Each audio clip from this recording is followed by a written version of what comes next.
Good evening. I'm going to continue with the psychic side of sports, mystical sensations. We're on page 16. Detachment. It is easy to assume that during outstanding performances, the athlete is supremely self-involved in what he or she is doing. In fact, this seems to be far from the case. The athlete's self-awareness in peak moments often differs radically from his or her everyday sense of self.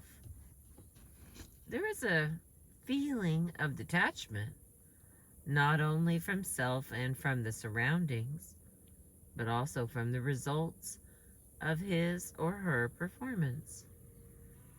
When he broke the 4-mile minute, Roger Bannister says that halfway through the race, I felt complete detachment.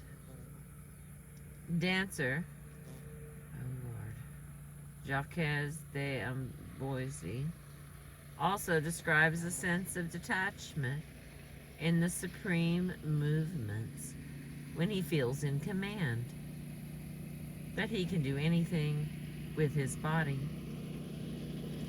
When you're dancing like that, you seem to be removed. You can enjoy yourself doing it and watch yourself doing it at the same time.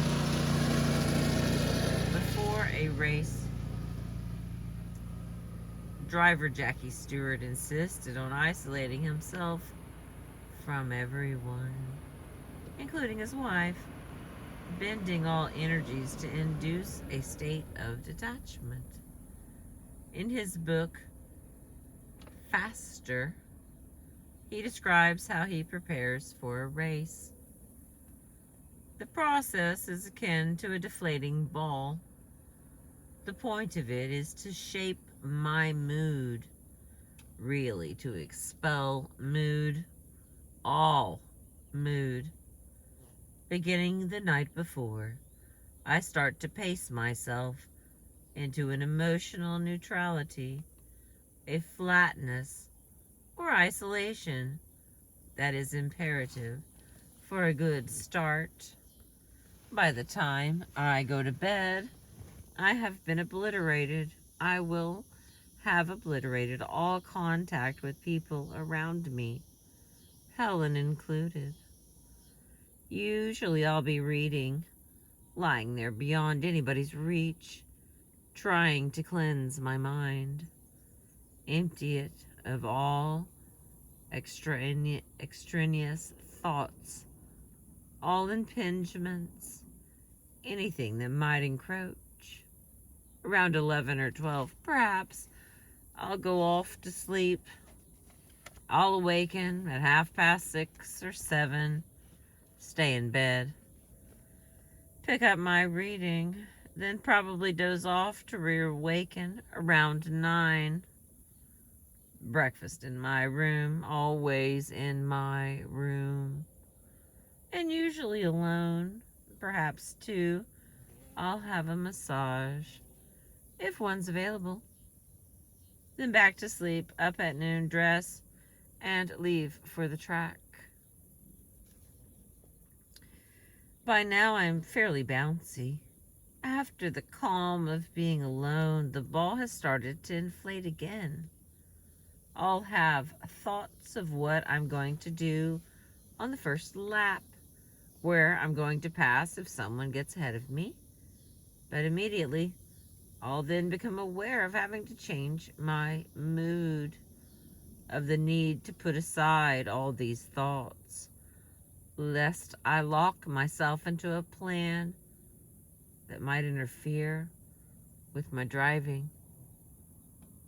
More than anything, I know I need to stay loose, so I force myself to deflate consciously, concentrating on it.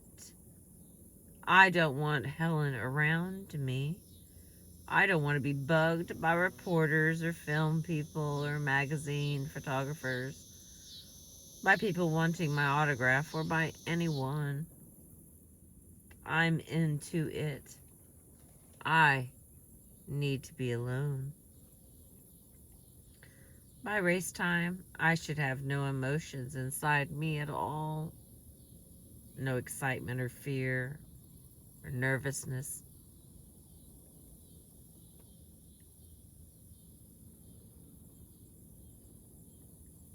Not even an awareness of the fatigue that's been brought on by pacing myself.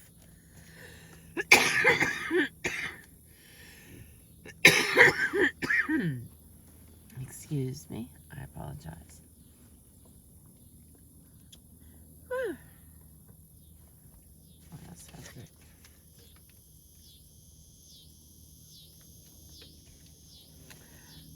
Mm. Mm. I'm absolutely cold, ice cold, totally within my shell. I'm drained of feeling utterly calm, even though I'm aware of the many things going on around me.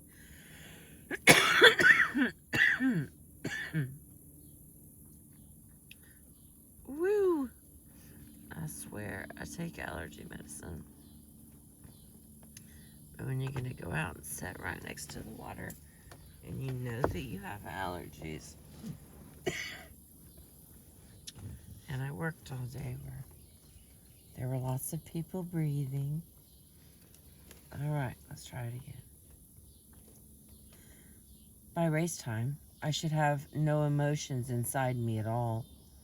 No excitement or fear or nervousness. Not even an awareness of the fatigue that's been brought on by pacing myself. I'm absolutely cold, ice cold, totally within my shell. I'm drained of feeling utterly calm, even though I'm aware of the many things going on around me, the mechanics, people running about, the journalists and officials, and everything else. Stress, I think, enters into it, but mainly in a positive way.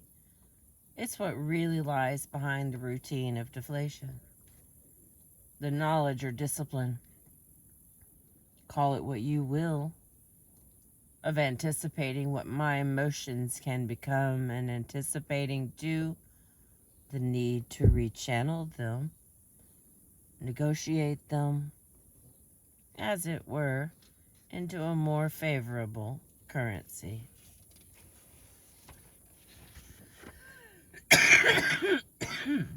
right, I'm going to take a break, because of the choking.